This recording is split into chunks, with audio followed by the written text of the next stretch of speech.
The gulf between the Democrats and the Republicans was too wide to bridge. In the end, day one of Trump's Senate trial was purely partisan. Let's tell you what exactly the Democrats were demanding. First, the State Department documents, a letter by Senate Minority Leader Chuck Schumer, shed light on what these documents could reveal. For starters, they contain transcripts of conversations between officials in Ukraine and the US. Notes, WhatsApp messages and emails between State Department officials are also likely to be a part of these files. Democrats also asked for specific White House documents. These are likely to include emails containing information about Trump's phone call with Ukraine's President Volodymyr Zelensky. Democrats also claimed that many White House officials raised concerns over Trump's Ukraine policy and that these concerns have been recorded in White House documents. But the most important amendment moved by the Democrats was the subpoena for former National Security Advisor John Bolton. Bolton was a high-ranking official in the Trump administration, and he was privy to many meetings where Trump's Ukraine policy was discussed. More importantly, Bolton had expressed his willingness to testify at the trial. He had even appealed personally to the president for releasing military aid to Ukraine. The defense from Trump's legal team has been based on two broad arguments.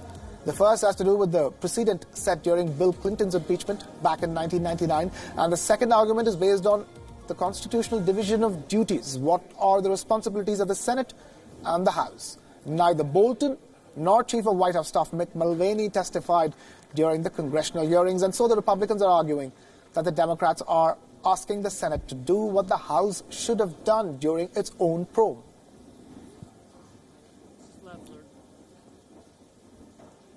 Keeping it with the U.S., where we're just 2 weeks away from the Iowa caucuses, and the Democratic Party is a divided House. Former Democratic nominee Hillary Clinton has slammed her 2016 opponent and 2020 contestant Bernie Sanders and refused to endorse him for president.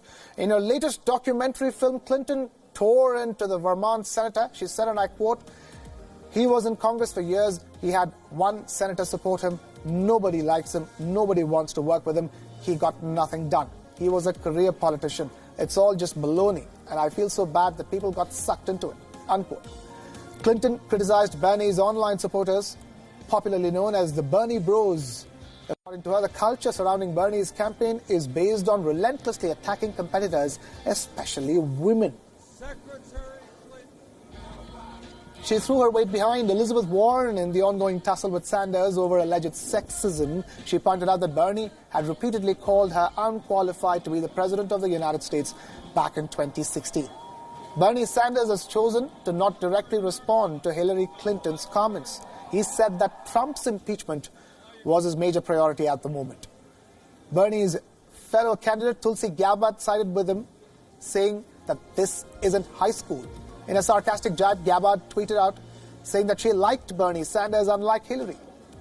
In 2016, after Hillary Clinton won the Democratic nomination, Sanders had in fact campaigned for her across America. But the Clinton campaign had blamed him for not dropping out of the race earlier and thus creating divisions in the party and the electorate. But things weren't always so difficult between the two leaders. Take a look at this instance from 2016. And I intend to do everything I can to make certain she will be the next president of the United States.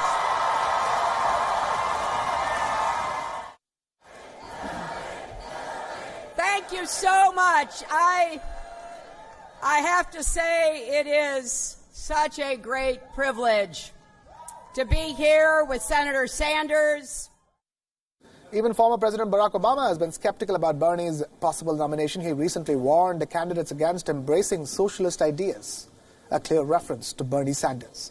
Many in Obama's inner circle also say that the president will speak up against Bernie Sanders if he gets closer to the nomination. We cannot go back